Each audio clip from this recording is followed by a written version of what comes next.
Ah, the beauty of summer. As I look around, I like to think that this has been a wonderful summer here. Beautiful nature surrounding me, time to get outside, refresh and relax. But that time's coming to an end. Well, you might be saying to yourself, it's just mid-July. It's not time for fall yet. Well, I didn't say anything about fall now, did I? Because it's not fall, it's phase 4 of Season of Discovery. And it's time to get back into the basement for the next few months as we raid and grind like we never have before. We're talking new raid bosses in Molten Core. We're talking full raid spaces, a new dungeon. So join me as we go through our preparation steps to make sure we're ready for everything that's about to come. By fire be purged! Here we are back in the studio, but before we start talking about everything in Phase 4 Season Discovery, just a couple housekeeping notes. If you're looking for something to put on your second monitor while leveling on the 11th, check out my Twitch channel, twitch.tv/Dextros. I'll be leveling up there with my guildies, bantering away, having a good time, complaining about how slow leveling is. So if you just want to have some background noise or want to chit-chat or whatever, come on over. I'll be on there all day Thursday, and we'll be having a good time. Also here on YouTube, we're close to hitting 100 subscribers, so if you like this video, hit that subscribe button. I'll be putting up more videos about Phase 4 as it progresses, and I hope to share all my findings and insights with everybody here, so come along for the ride. We'll have a good time. Alright, with all that out of the way, it's time to start talking about all the final preparations we need to do to get ready for Phase 4. I'll be going over some of the learnings we have from the PTR being updated last week, along with what's changed with some of the videos I put up previously, like with what's changed with the PTRs and some opinion differences based on how things have developed.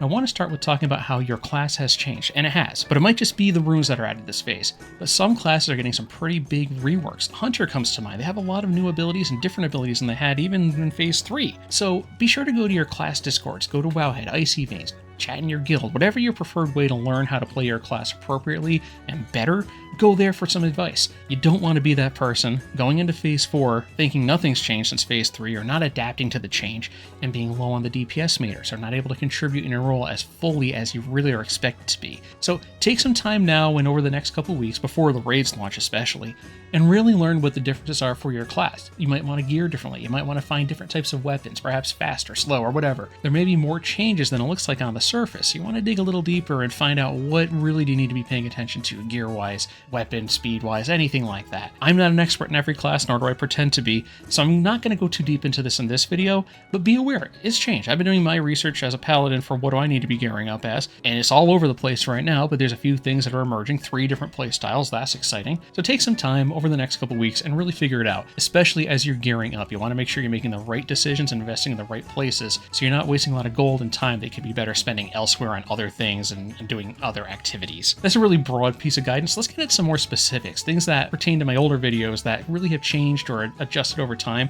that I'm really excited to share with all of you. So going back to my first video about gearing up for this phase, not a lot has changed there. However, like I mentioned before, there might be some differences based on how your build or your spec is working now. So keep that in mind as we're gearing up. But one thing I do want to stress that's pretty important, if you've been on the PTR at all, you've noticed that the tier 0.5 or dungeon set 2 set has been given to every character on there, and that's proving to be a pretty decent set.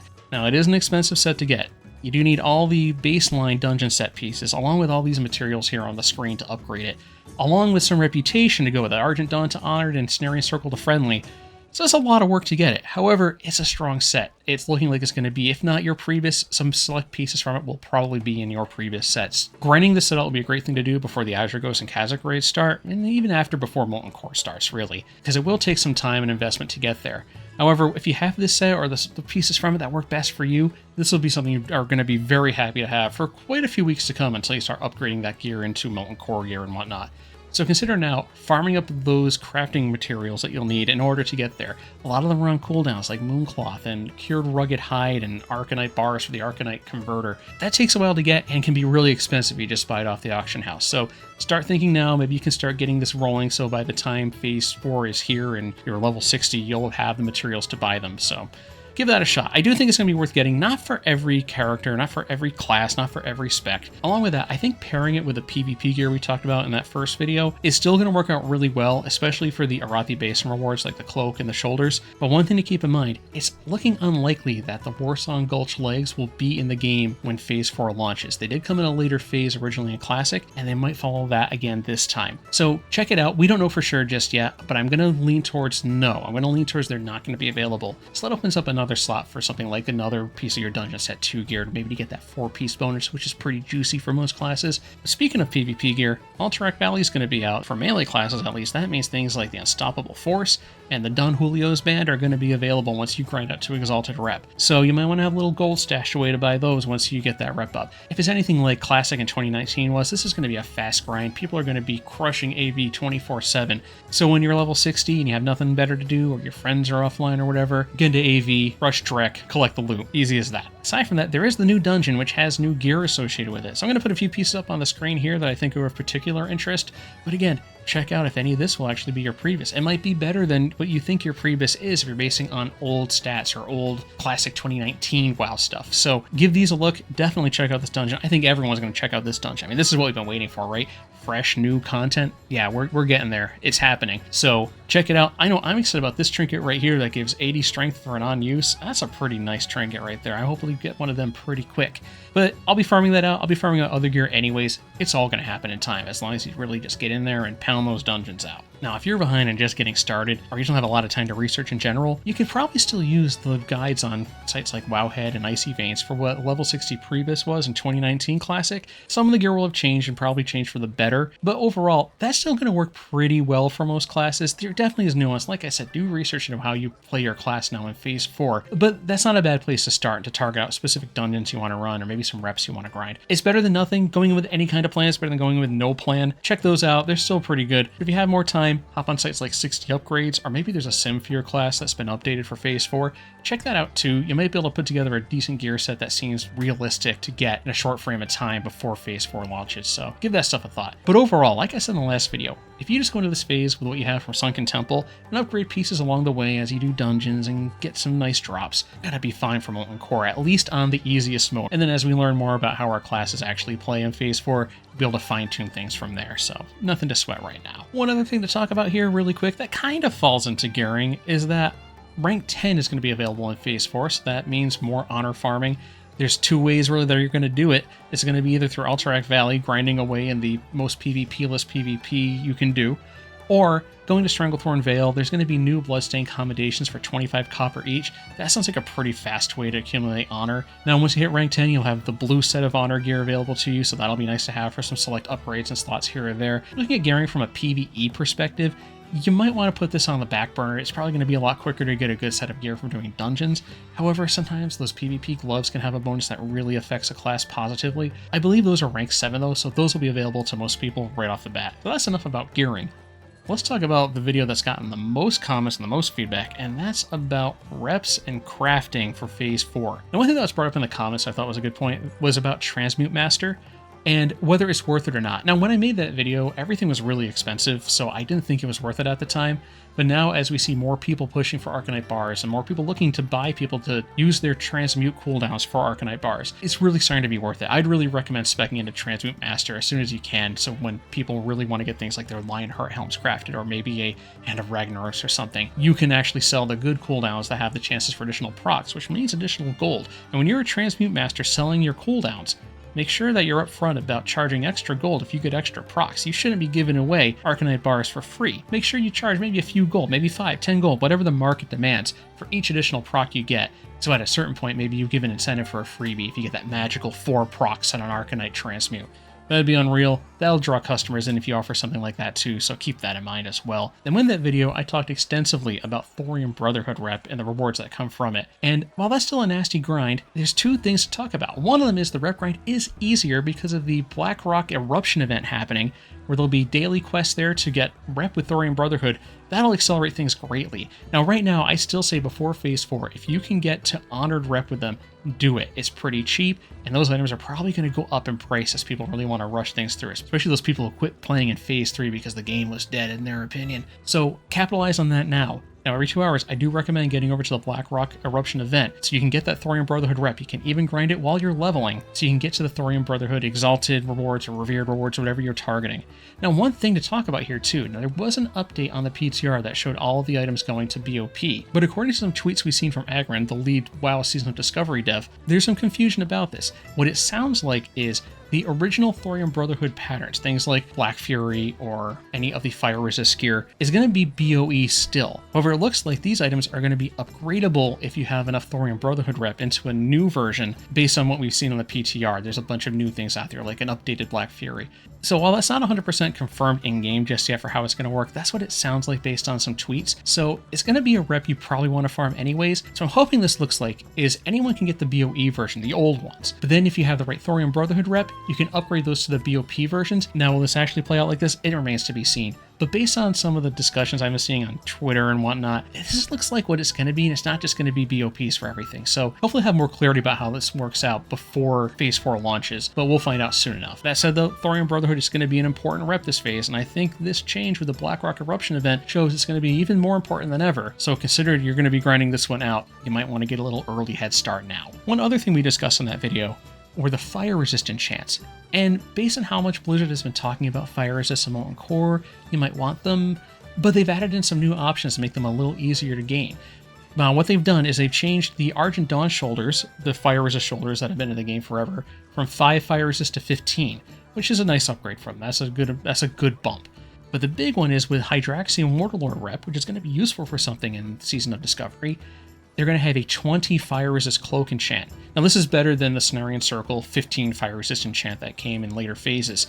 So this is a big change. This is going to be a good thing to have on your cloak if we need fire resist, which it sounds like we will, and add that on a cloak with other fire resist, like your Onyxia Scale cloak. You're going to have a really nice piece of fire resist there. It's going to reduce the requirements overall for what you would need for a fire resist set, and hopefully let us all pump a little harder as we go through all of Molten Core and kill all the bosses in there, including that new one. There's also going to be other stuff from Hydraxium Warlords as well, so I really like that Blizzard's taking an old reputation with Hydraxium Warlords that had a mundane and single-focused goal with it for that reputation grind, and actually fleshing it out more. That's a pretty exciting thing to see here, and I think really in the spirit of what we all wanted out of Season of Discovery to start.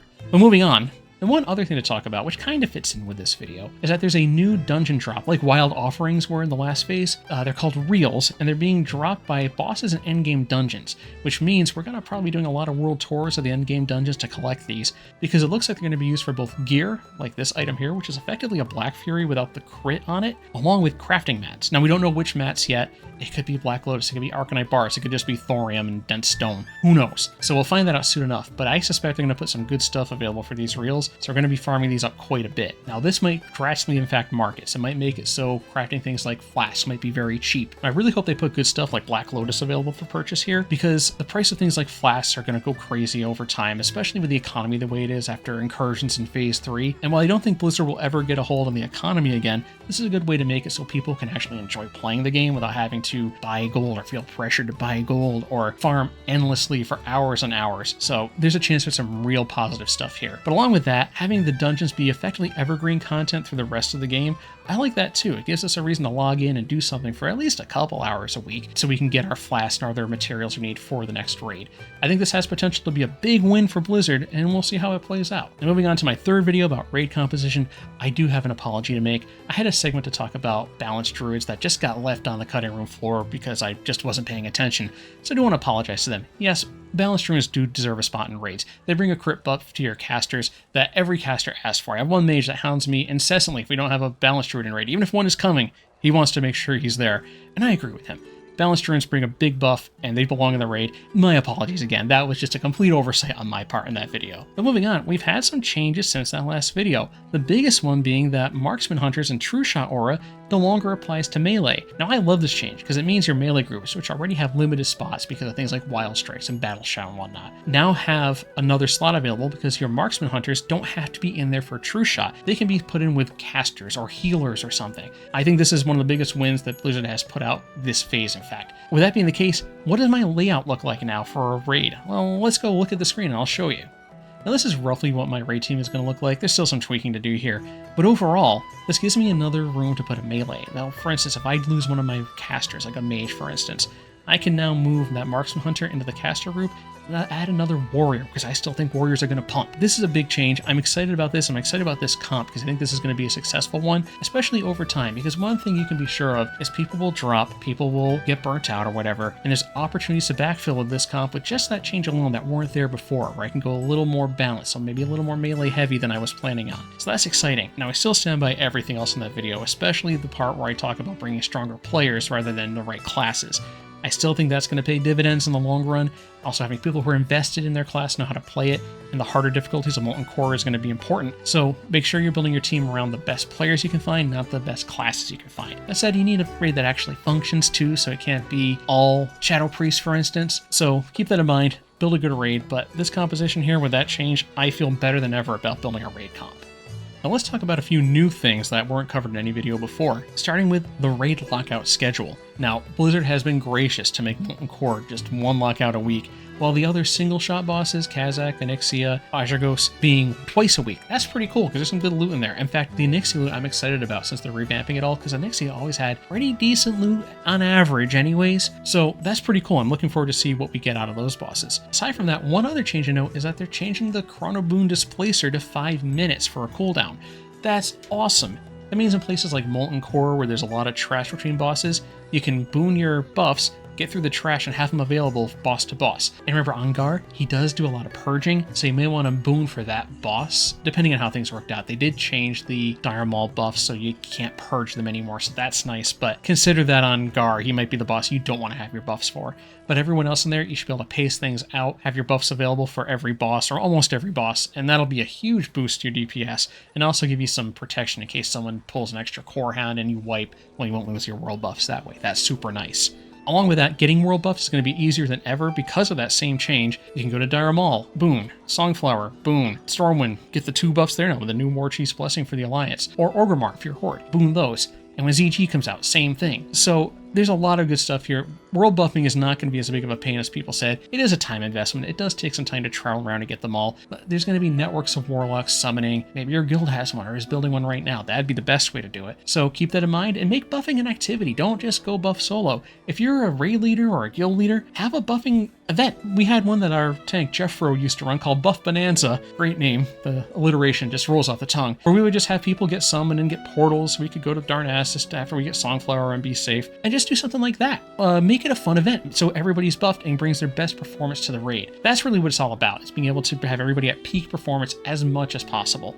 So that's my advice there.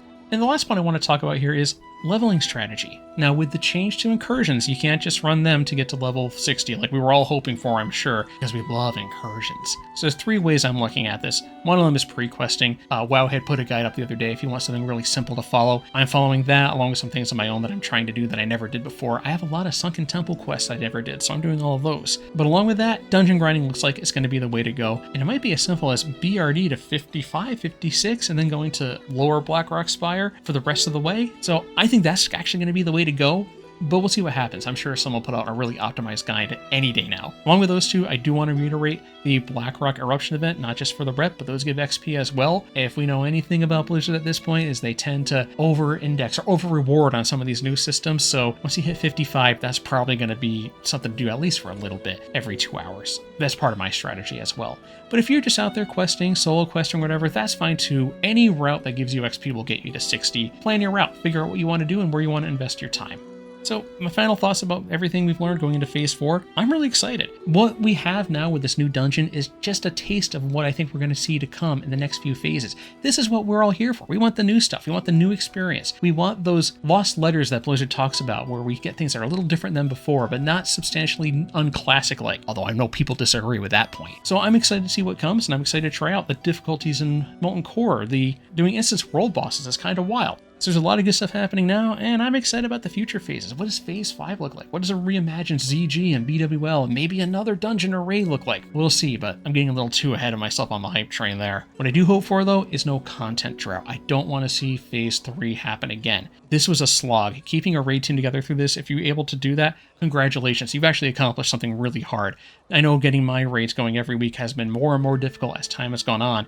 And all these people coming back, I now have to question, are they really dedicated to move forward here? So there's questions that remain as a result of Phase 3. So I wish Phase 3 never happened, honestly. I wish we went from 40 to 60. That's my personal take. But with that said, Blizzard, come on, please stick to a tight release schedule. Don't make us wait forever for Phase 5. Maybe 2 months max? Please, I'm begging. Let's make this a nice, smooth transition to future phases. And I hope in those phases too, there's more runes, there's more events. I don't want to see just the raids. I want to see the world of Azeroth continue to grow and evolve. Blizzard stated that Azeroth is the main character. I want to see that investment continue. I want to keep going to places I don't usually go. I want to keep doing events I've never seen before. I want to feel like the world is still growing. I don't need a replay of 2019's Endgame with better loot. We've been there, we've done that. I want new stuff, and I want stuff to feel weird. I want it to feel different, but I want it to feel classic-like, as they've stated. So hopefully Blizzard pays attention to this. I'm sure they won't, but hopefully they have this in mind as well. So I'm excited to see what is yet to come. Anyways, that's all I've got right now. I'm hyped for Phase 4. I hope you are too, and I'm hyped for everything beyond at this point. I really think Blizzard has made Phase 4 as interesting as they could right now, and I hope they continue to grow on that. With that said, if you're interested in watching me on Twitch, like I mentioned earlier, please hop on over twitch.tv/Dextros. There'll be a link in the description below. And if you like this video, there's that subscribe button. Give it a like.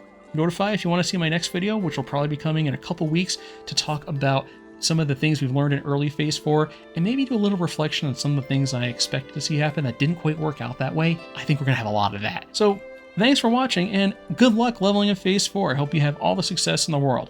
I'll see you later.